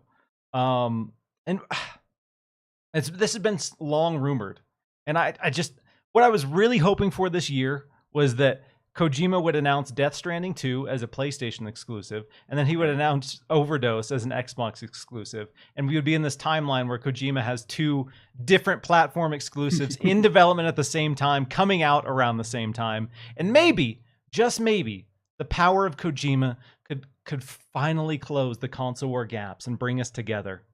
Oh, now you've gotten now, along. No, now I'm too far gone. Right. Okay, so I forgot this question. I talked about it a little bit about the opening, but how do you think Xbox opens and closes their main show? Okay. So Obviously, they are not beholden to patterns. They can break a pattern. They can Yes. not, but they opened with Starfield last year.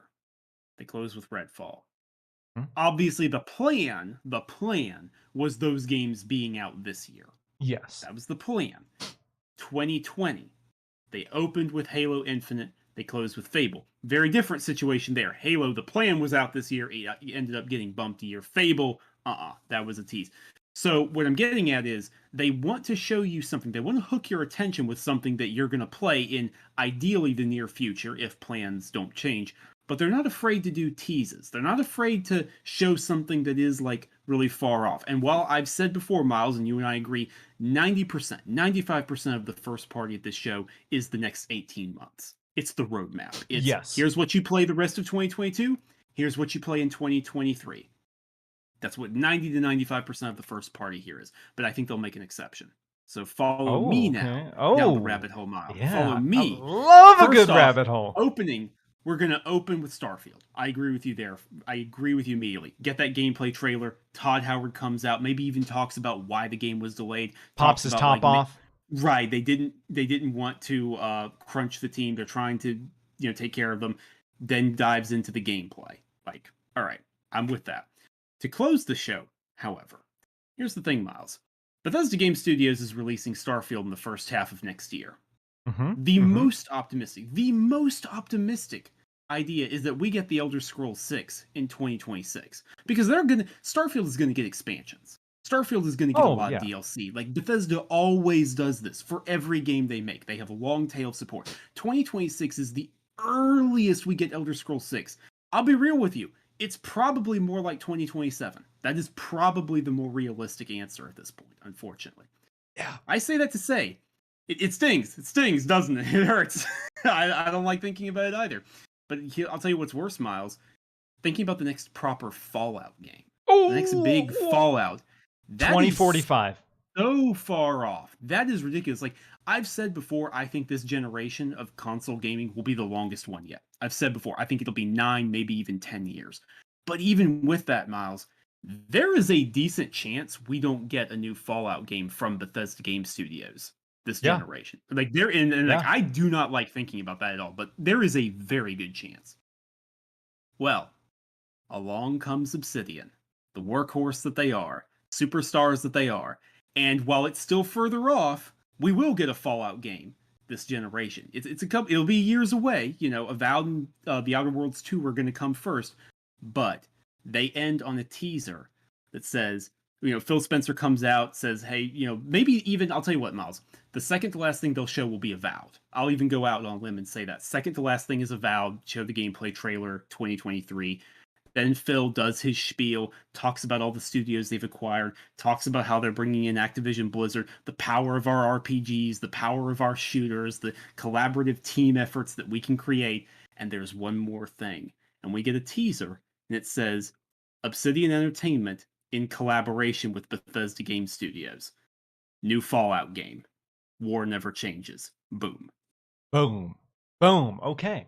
I mean, people are hungry. People like we've talked about. The if we're looking at Bethesda Softworks and their slate, we're not getting a Fallout from them anytime soon. They got to wrap Starfield, and they're going straight. They're probably already working on Elder Scrolls in some capacity, and then they're going to go full steam into Elder Scrolls, and we know that's going to be years away. So yeah, we're looking at a timeline where a mainline Fallout is a ways off. But like you said, if they lean into Obsidian, who has experience with Fallout, and are you saying this is going to be a new mainline from Obsidian? A new mainline Fallout. A new mainline primarily developed and written by Obsidian, but with support from Bethesda. They'll give them some help making it to understand Creation Engine 2 to help them out, speed things along a bit.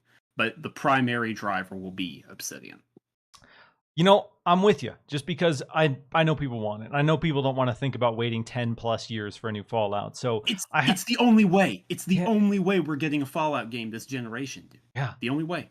They got to get creative. So yeah, I could see a collab. And people trust Obsidian. People love Fallout New Vegas. Love it. Yeah. A lot of people consider that to be the best Fallout. So people trust that team. Seeing what they did with the Outer Worlds and how they handled characters and that entire formula, that gives me all the faith in the world that they could absolutely destroy and own a modern Fallout game. So yeah, I think that's a way to do it. You know, a way to make it not take 10 years to get into Fallout. Also, I just thought about it, but if my tinfoil hat prediction comes through here, Grounded 1.0, Pentiment, Avowed, Fallout, Uh, Obsidian doing some lifting. Outer Obsidian is Worlds 2, carrying.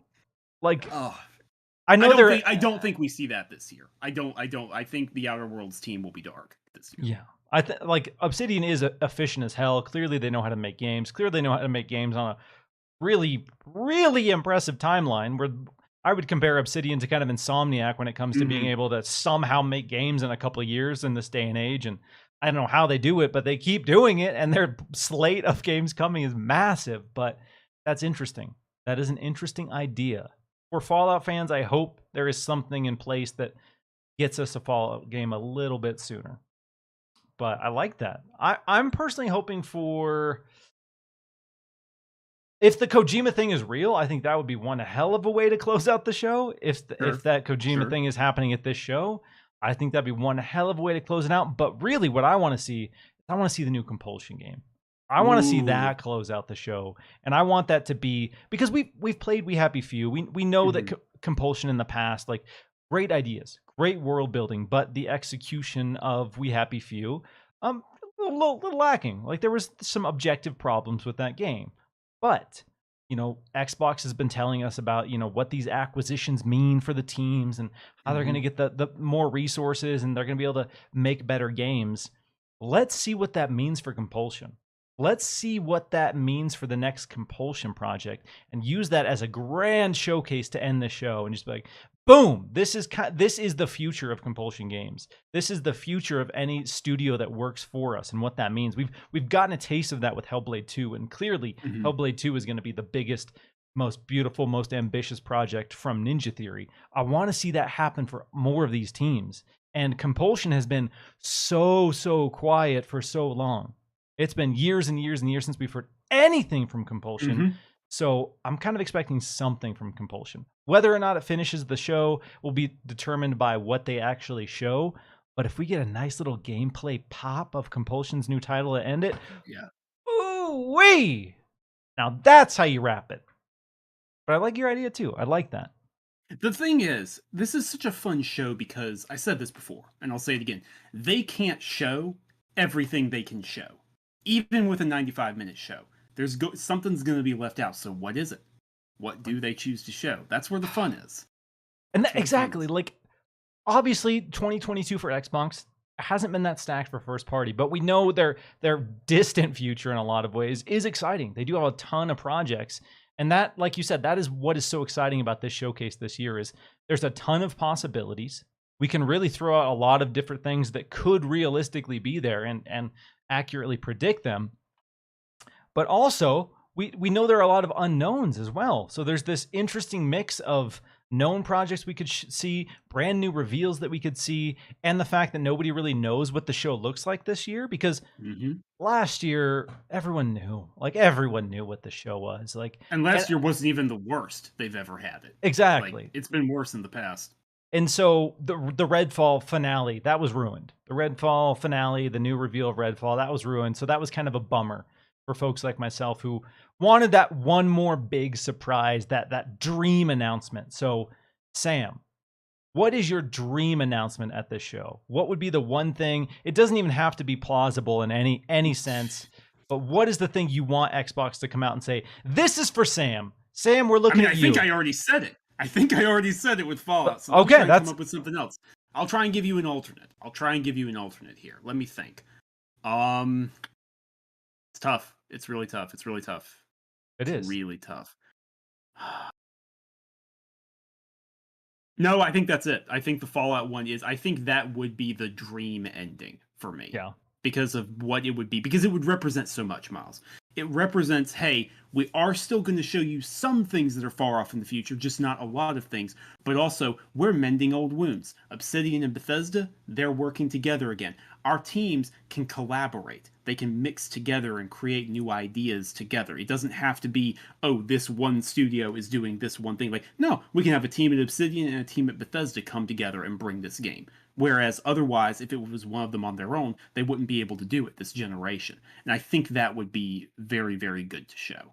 Exactly, because we've heard Matt Booty talk about the collaborative mindset of Xbox Game Studios, and this is pre-COVID, but the meetings where they would get together and they would show off mechanics or ideas that they had for games, and they would come together as all of these different teams with all of these different areas of expertise and say, this is what I'm working on. And they would get that real-time feedback from someone else who is also working on games, who has different experience. And that is such a powerful, powerful thing that not a lot of publishers can say.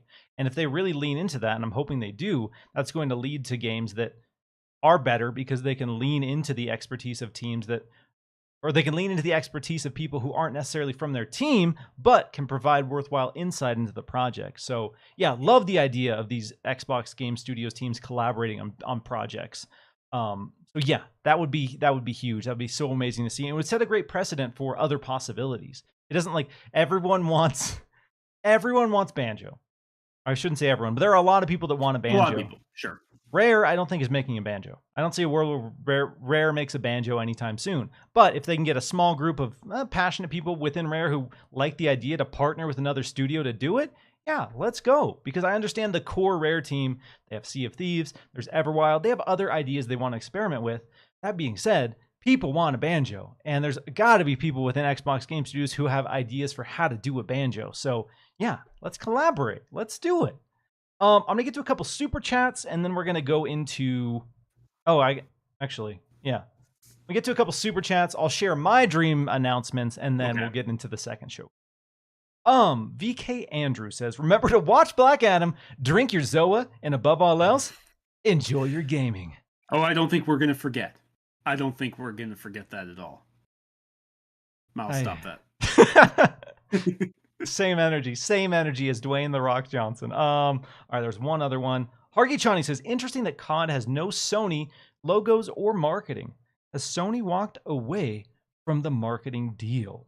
I keep seeing people say this, and that's not true. They have explicitly said open beta is first on PlayStation. Like, they may not be as in your face about it as they were in the past, certainly. Can't imagine why. But, like, no, they very, very much still have the marketing deal. And wasn't the gameplay from PlayStation? Yes, it was captured on PS5. Yeah, so the gameplay we saw at Summer Game Fest Live was PlayStation. Like you said, some of the beta stuff they've talked about being on PlayStation first or whatever. So, yeah, I agree. They're probably a little bummed that, they have these marketing rights, and it's probably, once this all closes, that's not going to mean as much for them, unfortunately. So maybe they're just spending less. They have the marketing rights. They're going to lean into it, but they're not going gung-ho because they know ultimately there's a world where Xbox by default has all the marketing rights for Call of Duty in perpetuity. Right.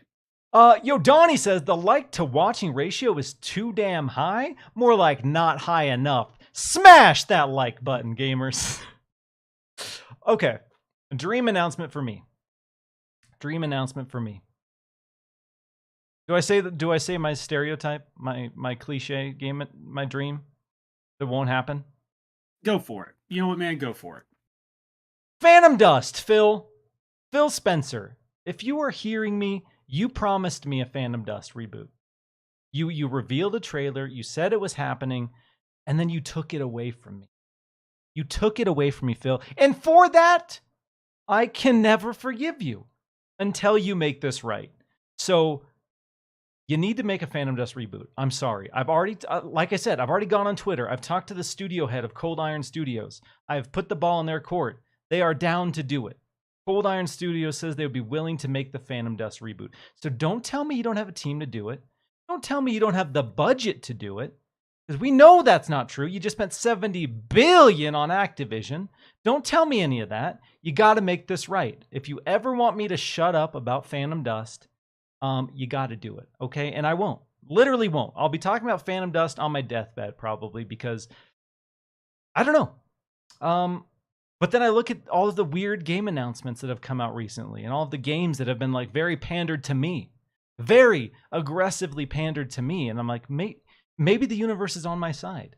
Maybe maybe after all of this time, they're bringing it back. But probably a fool's hope.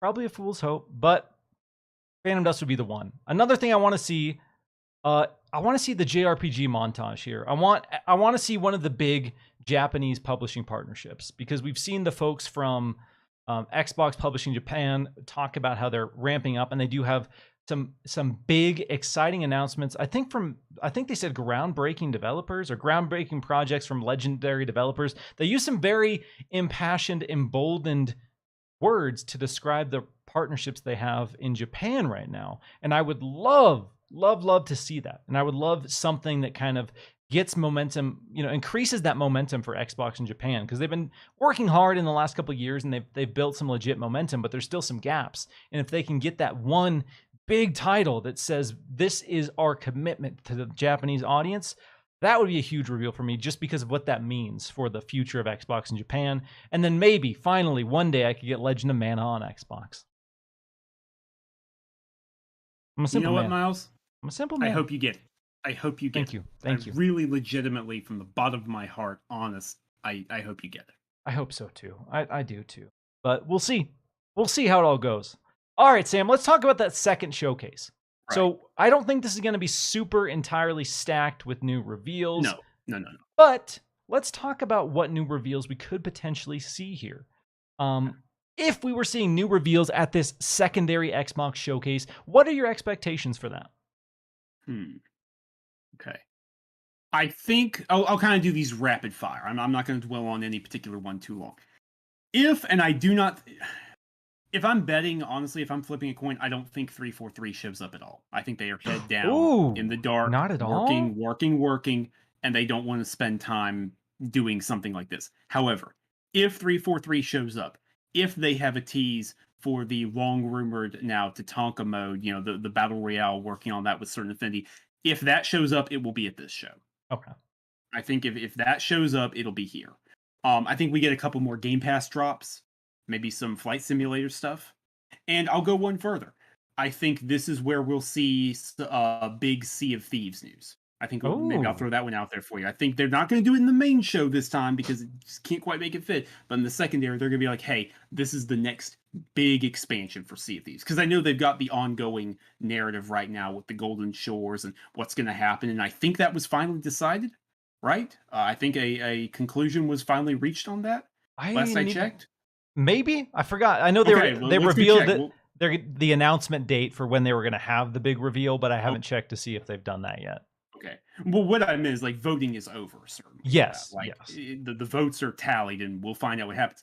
But maybe looking beyond that, what's the next big crossover? Oh maybe? Yeah. I think this is where we could see that for Sea of Thieves. Let's see if Sea of Thieves is going to enrich its relationship with Disney. There's been some other Disney properties that people have been throwing around and hoping for following Pirates of the Caribbean. And depending on how big it is, I could see that either being at the main show or the secondary show. Again, depending on how big the collaboration is. I would say the same thing about Forza Horizon 5. And I will say... Good call.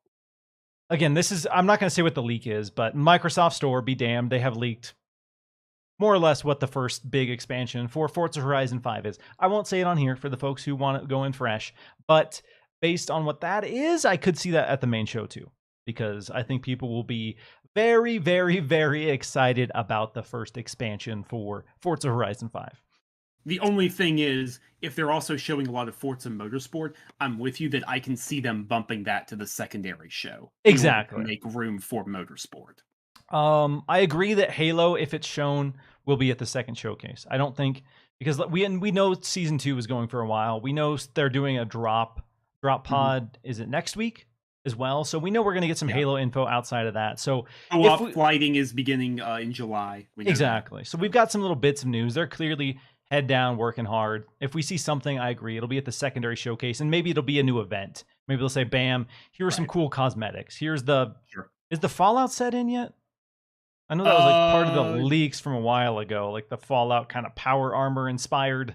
No, I don't think that one's in yet. I think the one they were just doing is actually like the World War II almost, inspired armors. That's the one they're doing right now, I think.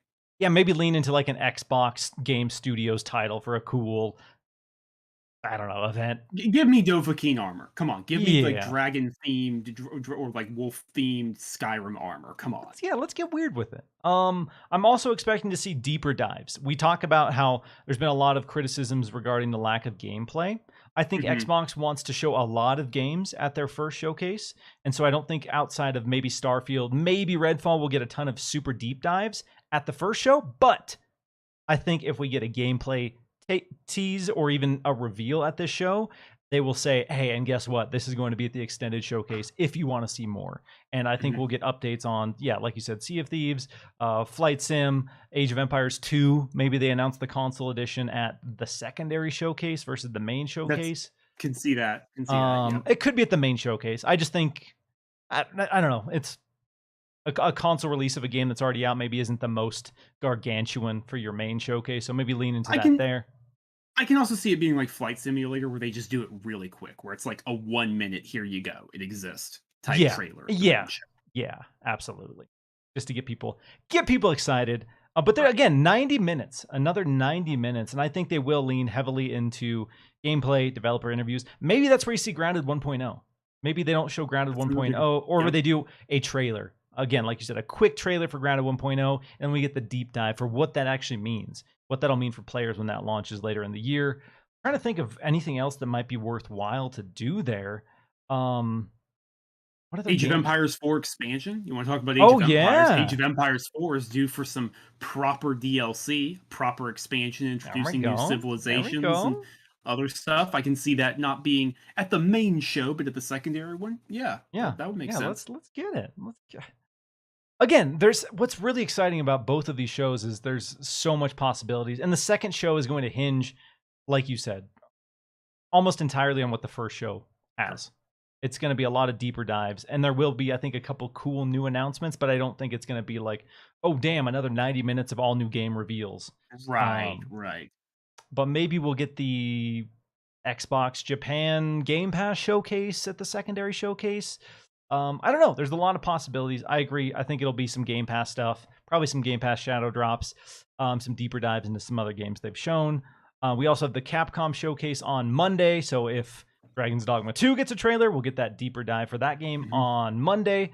So a lot of cool possibilities there. But God, we don't have to wait that much longer. Sure. Less than 24 hours. This time tomorrow, we'll be, halfway through the show, or just under halfway. This time tomorrow, I'll be live streaming on youtube.com/Windows Central Gaming. Heck yeah.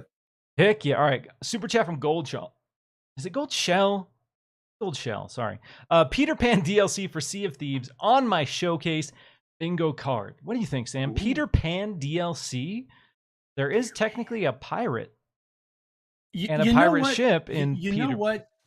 It's not the perfect fit Pirates of the Caribbean is. I'll say that right now. Like Pirates of the Yeah, Caribbean was just too perfect. perfect. Too perfect. But you know what? Sea of Thieves is fantastical. Sea of Thieves can get a little weird.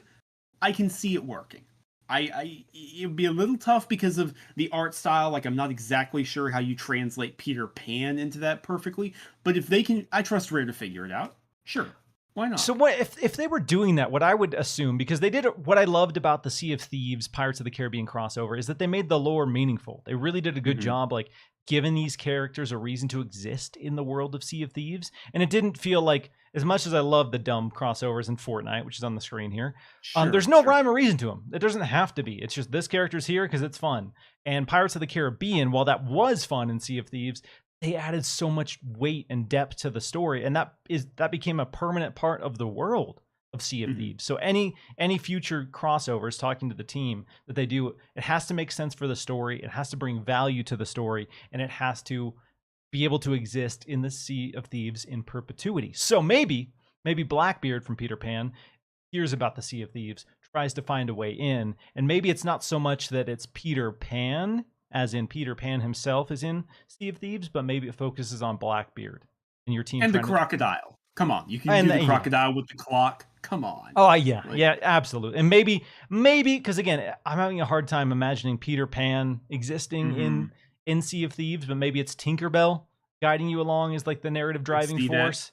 Could see that. Yep. Um, but yeah, I want. Let's go. I love crossovers, and I'm of the camp that the Pirates of the Caribbean crossover in Sea of Thieves was probably the best I've ever experienced in a video game. Because as much as I love Super Smash Bros. Ultimate, how it's just the celebration of all things gaming, there was no rhyme or reason for any of these characters to be there outside of a CG cutscene at the beginning of the game. But the story that they told in A Pirate's Life was so good. So damn good. So I hope they maintain that. And I would hope that anything else that comes to the game maintains that. Because it is important. It is really, really important. Sam, before we wrap up this show, anything else you want to, any other final predictions, anything else you want to throw out into the universe as a, if it happens, I told you so kind of thing? If it happens, I told you so. If it happens, the Fallout one again, man. It's just, that's the big one. I've been calling that for a while. I think it makes too much sense. Okay, you know what? Like, I don't think this is realistic. I don't think this is realistic at all. I don't think this is going to happen, but let's have some fun. You want to really impress me? Arcane, we know Deathloop is coming to Xbox. We know Redfall is on the way. But show a teaser of what you got beyond that. Ooh. I'm an Arcane guy. I love Arcane. Love Arcane's games. Whether it's Dishonored or Prey, I don't care. It can be either one of them. But give us a little tease of something beyond that. Just a 30-second CGI flash. Don't even have to give a game name. Just, I'd take that. A little tease, maybe a sequel to Prey? No, that's didn't sell as much as people as they wanted it to, but critically beloved, as a cult following. I think that'd be worthwhile. Do you think we see Indiana Jones? Do you think we see Wolfenstein 3? Do you think we see either of those? I know a lot of people are talking about those. You know what? Let's just do it rapid fire. Yes to Indiana Jones, no to Wolfenstein 3. Agree. I think we have a higher chance of seeing Indiana Jones than we do of Wolfenstein 3, and I don't think they would show both at one showcase. So if I'm picking one, would love to be wrong. I love Wolfenstein, but yeah. Yeah, if I'm picking one, my money's on Indiana Jones. Other rumors, the Gears collection, the Mandalorian game. Do you think Coalition is dropping either one of those? Gears collection makes sense. Jez hasn't heard anything, though. He said that publicly. This is a 50-50. I you know what? I'll go with it because I think it makes sense. I do think it makes sense to do. Mandalorian game, no. I don't know why that rumor refuses to die. Don't think that's happening. Yeah, I don't know that we see either. Again, I love Gears. Gears is one of my favorite franchises of all time, which means it would be way too perfect to get a Marcus Phoenix collection, which means it's not happening and we're not seeing it at the showcase. But I would love to be wrong. Would be all over a Gears collection in a heartbeat. But I don't know that it's happening. Don't really think it's happening this year at least. And I'm trying to think about any other rumors that we haven't touched on that are kind of percolating. I talked about Everwild a little bit. That's the one that, again, really don't know if we're going to see it, but really, really hope we do. Sure. Really, really hope we do. But I think that's it for me. Yeah, I think that's it for me too, man. It's exciting. All right. It's exciting. One more day. Tomorrow, this time, we'll all be gathered around our screens, or for the lucky folks in LA, at the live viewing, watching the Xbox and Bethesda Games Showcase. I do know that the showcase was just uploaded yesterday. So again, I don't know how long the info has been around, but I know in terms of when it got uploaded to proper channels, that is very recent. So a lot of this is fresh. A lot of this is going to be brand new for a lot of people, which makes this show really exciting. I'm excited to watch. Again, I'll be broadcasting here for all the amazing people who joined us today. Thanks so much for hanging out on Xbox Chaturdays. Sam, for the people who are hanging out with us, where can they get a hold of you? Yeah, you can find me on Twitter at Samuel Tolbert. That's Tolbert. Going to be, unfortunately, not here with Miles, live streaming the event, but I am going to be covering it. Going to be writing up all the announcements, helping the Windows Central team make sure we get everything detailed from across the show, first party, third party, Game Pass, all of it. So just if you want to keep up to date on what's happening, be sure to follow me on Twitter. Do it. Show Sam some love. Always love having Sam on this show. Appreciate everyone who tunes in every week. And hopefully I see some of you amazing people tomorrow as we react to all of this live. Again, there'll be a pre-show about 30 minutes before and a probably 30-ish minute pre-show after the fact. And hopefully all of our wildest dreams will have come true. But in the meantime, I'm going to wrap it up. And we are going to catch you next week. Take care, everybody. Bye-bye.